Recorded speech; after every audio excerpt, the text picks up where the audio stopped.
রাজনীতিতে প্রতিদ্বন্দ্বিতা থাকে, কিন্তু যখন সেই প্রতিদ্বন্দ্বিতা নারীর গায়ে হাত তোলা বা আল্লাহর ঘর মসজিদের পবিত্রতা নষ্ট করার পর্যায়ে পৌঁছে যায়, তখন তাকে আর রাজনীতি বলা চলে না। একে বলা হয় পলিটিক্যাল ভ্যান্ডালিজম বা রাজনৈতিক দুর্বৃত্তায়ন।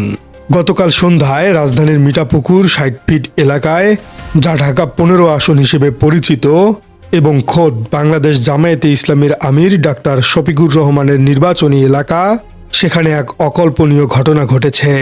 প্রত্যক্ষদর্শী এবং বিভিন্ন সংবাদ মাধ্যমের রিপোর্ট অনুযায়ী জামাতের মহিলা কর্মীদের উপর হামলা চালিয়েছে স্থানীয় বিএনপির নেতাকর্মীরা। এমনকি সংঘর্ষ ঘটিয়েছে মসজিদ পর্যন্ত। রাজনৈতিক বিশ্লেষকরা প্রশ্ন তুলেছেন, তারেক রহমান কি এভাবে দল কন্ট্রোল করছেন?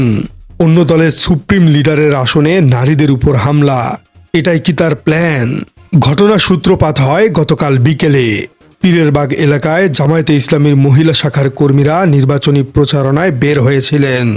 গণতান্ত্রিক ব্যবস্থায় ভোট চাওয়া প্রতিটি নাগরিকেরই সাংবিধানিক অধিকার, কিন্তু অভিযোগ উঠেছে জামায়াতের নারীরা যখন ভোট চাইতে চাইতে স্থানীয় এক বিএনপি নেতার বাড়িতে যান, তখনই বাধে বিপত্তি। বিএনপি ও যুবদলের কর্মীরা ক্ষিপ্ত হয়ে ওঠে। তাদের যুক্তি, বিএনপি নেতার বাড়িতে কেন জামাত ভোট চাইবে? অর্থাৎ বিএনপির নেতারা পুরোপুরি পলিটিক্যাল ইনটলারেন্স বা রাজনৈতিক অসহিষ্ণুতা দেখিয়েছে। সংবিধান যেখানে সবার কাছে ভোট চাওয়ার অধিকার দিয়েছে, সেখানে বিএনপি প্রার্থীরা সম্পূর্ণ বেআইনিভাবে নারীদের উপর চড়াও হয়েছে।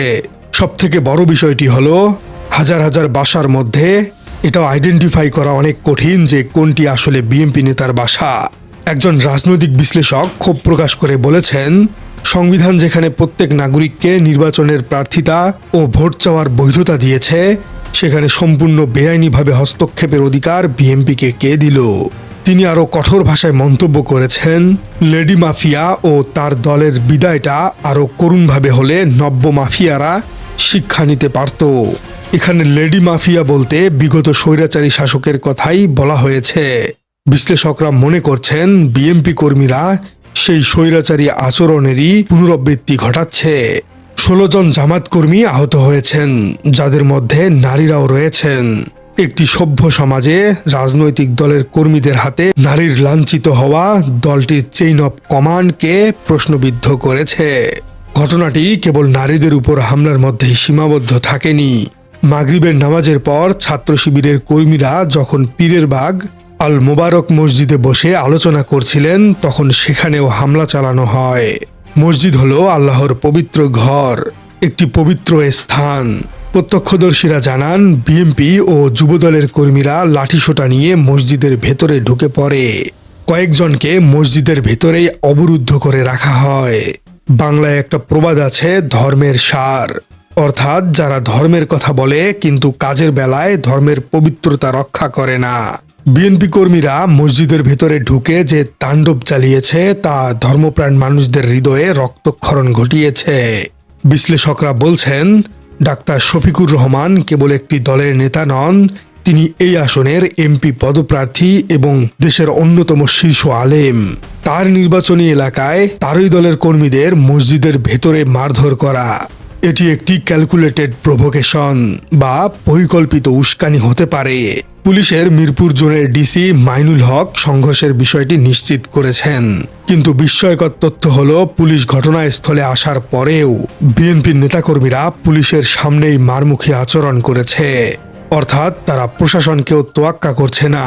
পরে সেনাবাহিনীর সদস্যরা পৌঁছানোর পর পরিস্থিতি নিয়ন্ত্রণে আসে। রাজনৈতিক পর্যবেক্ষকরা মনে করছেন, ঢাকা ১৫ আসনে জামায়াতের আমির ডাক্তার শফিকুর রহমানের জনপ্রিয়তা দেখে বিএনপি হয়তো ইলেকটোরাল ইনসিকিউরিটি বা নির্বাচনী নিরাপত্তাহীনতায় ভুগছে। ডাক্তার শফিকুর রহমান তার সজ্জন ব্যক্তিত্ব এবং ক্লিন ইমেজের জন্য পরিচিত। তার বিপরীতে পেশিশক্তি ব্যবহার করে ভীত প্রদর্শন করা বিএনপির একটি অপকৌশল হয়তো। বিশ্লেষকদের মতে, জামায়াত কর্মীরা চরম ধৈর্যের পরিচয় দিয়েছে। তারা পাল্টা হামলা না করে প্রশাসনকে খবর দিয়েছে। কিন্তু বিএনপি কর্মীরা যেভাবে ঢাকা মহানগর জামায়াতের সভাপতির মোবাইল পর্যন্ত চুরি করে নিয়ে গেছে বলে অভিযোগ উঠেছে, তা রাজনীতির মানকে রাস্তার মাস্তানির পর্যায়ে নামিয়ে এনেছে। একজন বিশ্লেষক মন্তব্য করে বলেছেন, সামনে এই ভুল আর হবে না। আজকের ঘটনার জবাব অতি দ্রুত পাবেন। এই জবাব কি আইনের পথে আসবে, নাকি ব্যালটের মাধ্যমে জনগণের জবাব দেবে? মিরপুরের এই ঘটনাটি কি 10 দলীয় জোটের বা জাতীয় ঐক্যের রাজনীতিতে ফাটল ধরাবে? ডাক্তার শফিকুর রহমান এই উত্তেজনার মধ্যে আসলে কি বার্তা দিলেন? চলুন এসব নিয়ে আলোচনা করা যাক।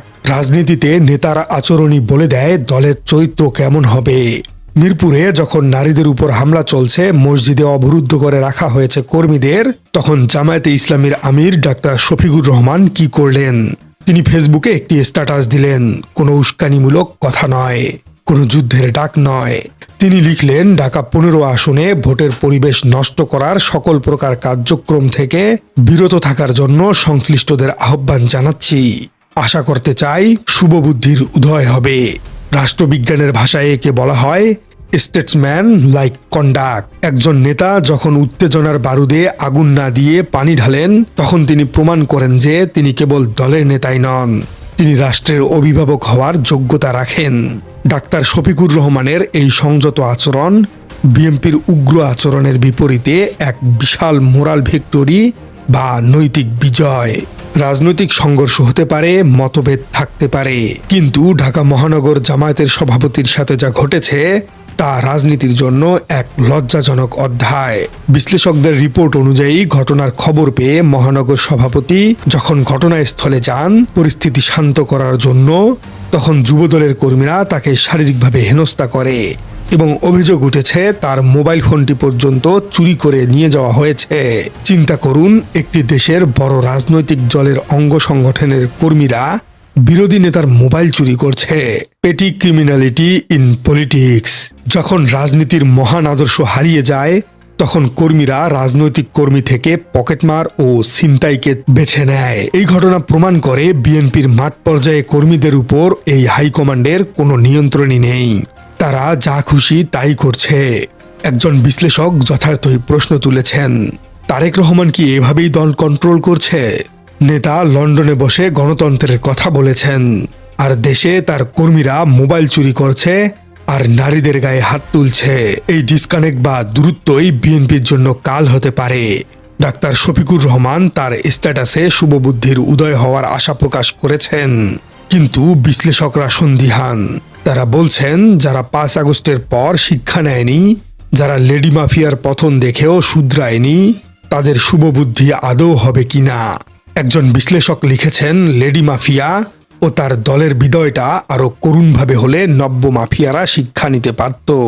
প্রিয় দর্শক, আপনার কি মনে হয় নারীদের উপর হামলার এই ঘটনা নির্বাচনে কতটুকু প্রভাব ফেলবে? সরকার কি এই নির্বাচনকে এখনো সুষ্ঠু এবং গ্রহণযোগ্যতার পর্যায়ে নিয়ে যেতে পেরেছে? আসলে কি লেভেল প্লেয়িং ফিল্ড তৈরি হয়েছে? কমেন্টে জানিয়ে দিন আপনার মূল্যবান মতামত। আর আপনার রাজনীতি চ্যানেলে নতুন হয়ে থাকলে চ্যানেলটি সাবস্ক্রাইব করার অনুরোধ থাকলো। দেখা হচ্ছে পরবর্তী কোনো ভিডিওতে।